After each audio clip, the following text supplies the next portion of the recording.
Tala Fou o tala mai Ausetalia le Radio Samoa. Wa mautino wa pu leo le li le sa fatupu ina le popolo le tua tele ma le mautonu wa le mautangata i le mangala o Brown Street i Labrador Coast Coast. Wa mai le a whamtalanga mai lava le whewhena na fi lea wauli sa whatau tutu ma yei leo ma le tangata lea wa ia whamata wane o le a ia whapase whangu kesi tutonu o le fale. Sa ave ese ua mai la tau ne nofo la taratane le fale lea a o whiutanga i leo ma le nei alii. Fato atasi nei le tu rataro na whaelo mai ua mai a whire mula mata upu ma ua pueina leo. Sa whao ngā fo leo le tu la fono le Public Safety Preservation Act e whatau tai aia la tau ngā yoinga le nei mata upu ma ua fia ina ua maua le tani le mata upu le ise soi fua na fia.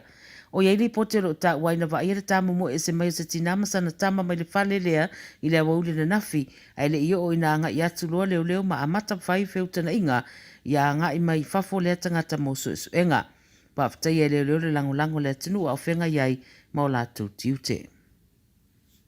Las Farina le Masoneile wa toi whaatulanga i elefona tangata i tai umos tete i Ausetalia po le National Cabinet sa te tauna whaia le aso atai au pei tai una wa toi whatu na ina ua awhia le pāremia le COVID-19. O le tau nei la le uwha maunia mai Albanese le wha mauninga na uadia e fwoi ni whaase ai le whaatuai o le whonutanga o no le whaatara noi nai o se pau le tau le elitise ma le tau le soifuanga. Na whaeloa e Albanese la na whaatanoanga le APC o le ao o na whaia le whonutanga le Las Farele i lunga o penga te whaelangi wa o le tō tero tangata o lo talitari le unga o lea whonutanga mo se wha maa venga e le ngata le tau le elitise a o le tau o tau mafa ma isi mea mana o mia o le soifuanga. O fora le malo telo Amerika i le so le a whao popo le a wha Ioana vai ngā au i Ausetalia.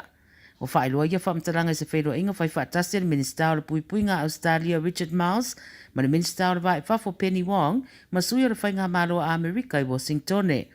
Wha iloa ia le whai lau tusi le pui ngā Amerika o Lloyd Austin o le a whao popo le a whai o le Army ma le Navy a Amerika i Ausetalia. Whai mai Miles o se la asanga tele le nei ma o se tūlanga le nei tele mo Ausetalia. O Miles ma Wong sa awaiatu le whontanga i le Osmin Talks whai ai Amerika. Wa tāpena pena charities ma whaalapaptonga i māsano na whesosoani tangata lau tele i le piliota fo i o aso fia le nei tausanga ai mai se le taumata ua whao popo le mana onga mō tau mafa ma isi ai tema mana o mia le soifuanga i aso taitasi o na o le taunga tau le soifuanga wai ai le teminei. Wa sauno ai le whaarurunga o le Food Bank, Brianna Casey, o le kiwisi masina nei tausanga o le au pito whainga tā mo le tō tele, e mai se wo la tō wa aia tangata e a fia le si itia o le tau le soifuanga, wha o popo atu iai ma le whaale tonu i tupe maua, ma whaalawe whaale nā tura fo i pe o lolonga.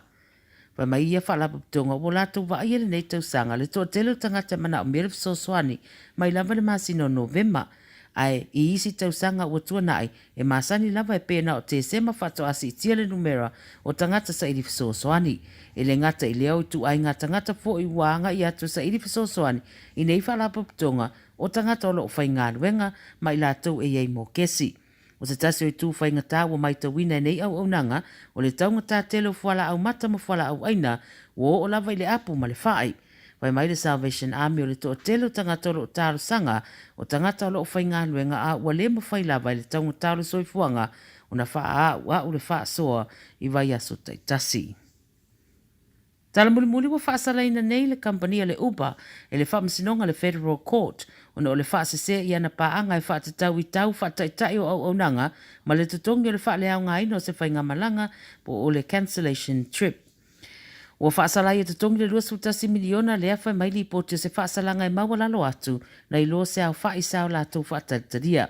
O le mata upu le ana whaauru le whaamasinonga le Australian Competition and Consumer Commission le ACCC ia a perila. Ma o whaelo fo i li pote le APC le tau tino le Uber i le whaasese o ana paanga i le lato Uber Ride Taxi Option le sa noa lava na o tono sini. Ma sa tu ina i fo i ni tau whaataitai e le sao ia pe ua maulunga telefoi.